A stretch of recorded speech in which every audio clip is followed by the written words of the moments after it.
Hello everyone, it is me, your lovely host, the Gaming Weasel, and Sevagoth is the topic of today's video. Yes, the Gloom Warframe is actually useful, and today I have two different builds for you guys, one being basically a gun and also a melee condition overload build with a nuking as well, and a second build fully dedicated to just nuking and armor stripping those enemies. His passive being that once he does go and bleed out, he's gonna go into the shadows form, you consume 5 enemies, you get revived.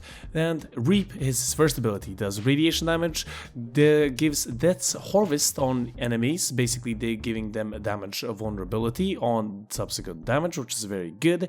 The explosion that they do and the rest of their health is done as a blast damage, 25%, which can increase to 50% once you combine it with So.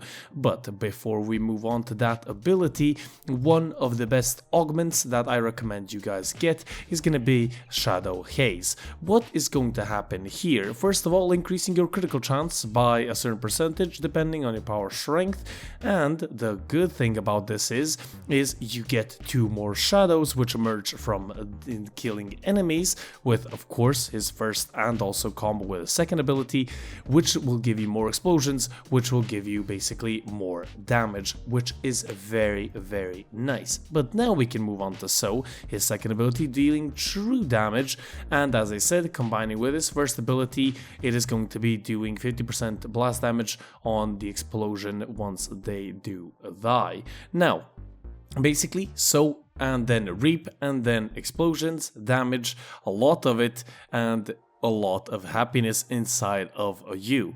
Gloom is the third ability, slowing enemies down to a snail's pace and also life stealing them, incredibly good. And Exalted Shadow. Now, Exalted Shadow is an ability that we're not going to use, that's why I'm gonna quickly gloss over it. Exalted Shadow basically summons you inside of your shadow form if you do have your death well filled up above 75%. Now, the Shadow's abilities, first of all, Embrace basically drags enemies in. Consume, you go through enemies, deal radiation damage and take their health. Death's Harvest, damage vulnerability, which we already had on ordinary Sevagoth, and Reunite basically reunites you with your Sevagoth. So that is for the shadow form. But as I said, it's going to be changed out. Now, what ability are we going to put? Lycanth's Hunt for our buffing and also equilibrium, giving us loads of health, survivability, and of course, energy without needing to use Arcane Energize. So, let's cover quickly the build. The build looks like this. This is, I basically subsumed instead of his fourth ability, as I said. I don't think it's that useful, so that's just me, but you can do you. If you don't have these primed mods or the Umbral mods, use the base variants, but do keep in mind that your effectiveness will be a little bit lower. Now, Arcane Blessing and Molt Augmented I think are pretty much necessary on this Warframe, and Prime Sure-Footed for Ordinary Sure-Footed or Handspring, either one is good. The flex slot is Continuity, change that up for whatever you want to. Shadow Haze is incredibly good to have here. It is not technically necessary, but the critical chance is really, really, really good. And Explosions and more damage and the nuking as well. Now, instead of growing power, if you're using a little bit less leveled up Blind Rage and or not using Herbal Intensify, Corrosive Projection is an awesome aura slot as well. Now, what are the weapons of choice? The melee weapon is the Cronin Prime. This is what the build looks like. I am using Melee Vortex for dragging enemies in. On a magnetic proc on an enemy, we have a 25% chance to drag enemies in within an 18-meter radius, and I do have 2 secondaries. Now, the primary is personal preference. If you need armor stripping, the Latron in Cornin is incredibly good, but for the secondary, I'm using the grimoire. Now, I do have a full video on the grimoire right there as a Warframe basically buffing ability additionally, but I do have two builds. I have one for ability strength, increasing the damage of Reap and Sow, which is going to be very nice, and also being really good for our second build, which I will talk about a little bit later. But this is the power build. The main mod here that you want to focus on is Voam Invocation. A Voam Invocation can give you up to 60% power strength, which is very, very good on your old fire. Keep that in mind. It does need a little bit of time to stack up with, but with Prime Fulmination you're pretty much set. And we do have an energy build, pretty much the same, but using Zota Invocation, giving us a maximum of basically 10 energy per second if our Blind Rage is sucking up a little bit too much energy. Now, the Kuva Nukes is also a great option, especially for melee vortex as well, but I use Diriga, and this is the build that I use. You can copy it if you want to, and I do use the Death Machine Prime, and I use Magnetic here. That's why I don't use the Kuva Nukes, because Diriga is gonna prime anyway, and we also have guaranteed Magnetic, so we're pretty much set to drag enemies in. Now, Nautilus is a good option, but keep in mind that Nautilus, it does drag his enemies in, but Gloom does slow them down, so keep that in mind. It's very finicky, but it can work. But on the second build, I think that dragging enemies in is much more important. The Sevagoth Nuke build.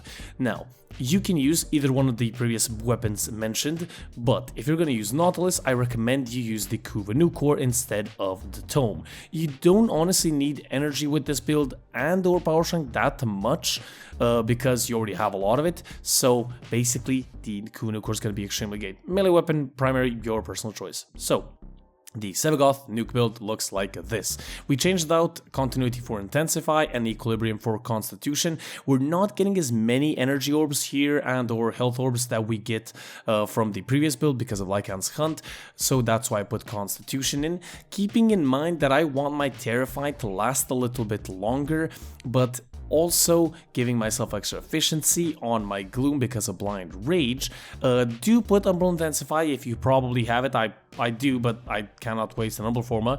The Arcanes I pretty much recommend to stay the same. Reap and Sow is going to be very, very good with this build. Now, how is this build going to function? Well, a little bit of a demonstration on screen. Activate Terrify, Armor Strip the enemies, and then activate Sow.